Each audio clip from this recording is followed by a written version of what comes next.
Octobre 1993. Alors qu'au Rwanda voisin, les épurations ethniques font déjà des centaines de victimes depuis quelques mois, le Burundi sombre à son tour dans la barbarie. Depuis octobre, la situation entre Tutsis et Hutus est à nouveau explosive.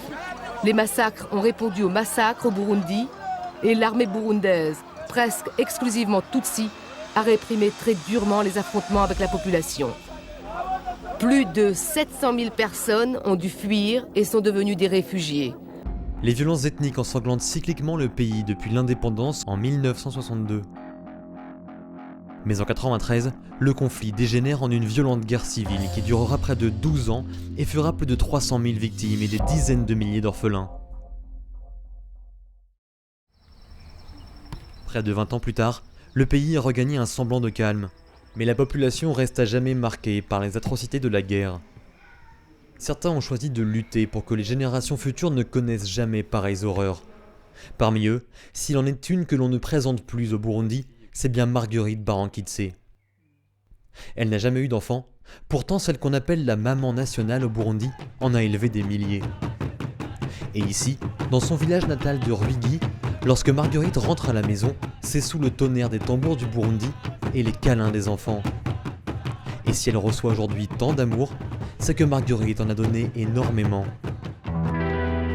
Le 24 octobre 1993, 72 Hutus que Marguerite cachait dans l'évêché où elle travaille alors sont massacrés sous ses yeux. Parmi eux, une amie Tutsi de Maggie refuse de laisser son mari Hutu mourir seul. Elle confie alors à Maggie ses 2 fillettes, Lydia et Lisette, juste avant d'être à son tour assassinée devant Maggie impuissante. Maggie fait alors le serment de les élever dans la paix, ainsi que tous les enfants qu'elle pourra sauver.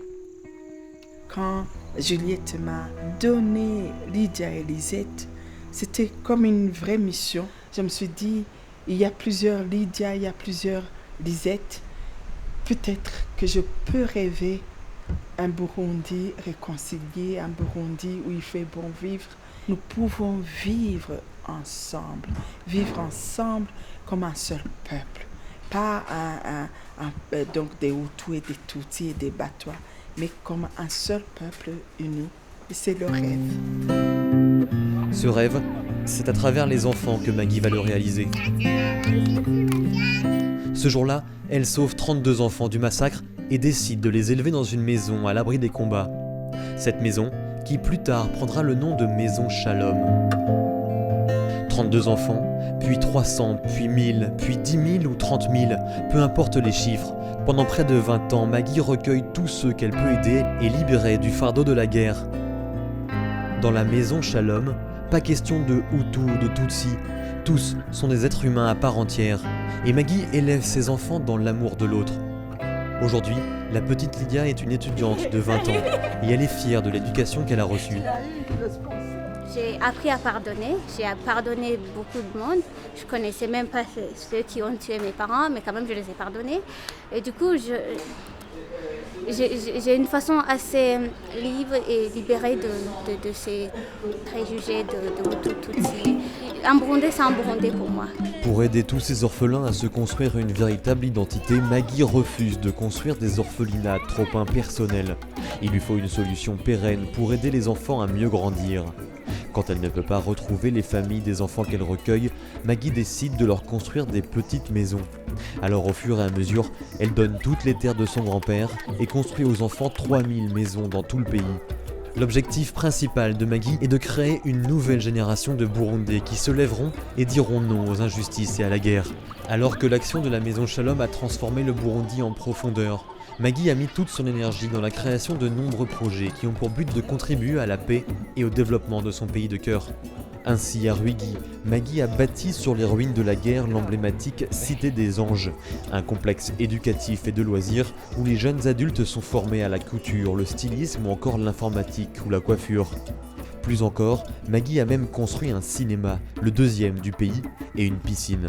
Alors l'idée d'origine de ce lieu, en fait, c'était pour la réconciliation, pour permettre ces jeunes de se rencontrer sans distinction d'ethnie, parce qu'à ce moment-là, c'était assez fort, tous les Tutsis.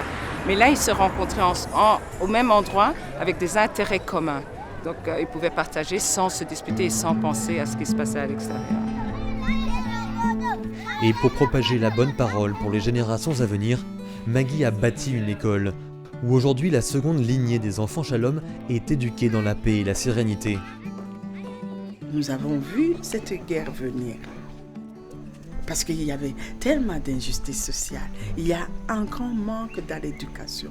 Donc, je n'aimerais pas qu'à l'âge de 90 ans, j'entende encore qu'il y a des guerres au Burundi. J'aimerais, moi, à ma petite niveau, contribuer aussi. Une des grandes réussites de la maison Shalom est la construction de l'hôpital Rema, le plus moderne de toute la région. Mais le combat de Maggie n'est pas encore fini. Elle doit chaque mois se battre pour trouver les financements pour payer les médecins et les professeurs. Alors le prix de la Fondation Chirac pour la prévention des conflits vient couronner une vie entière de combat contre la guerre.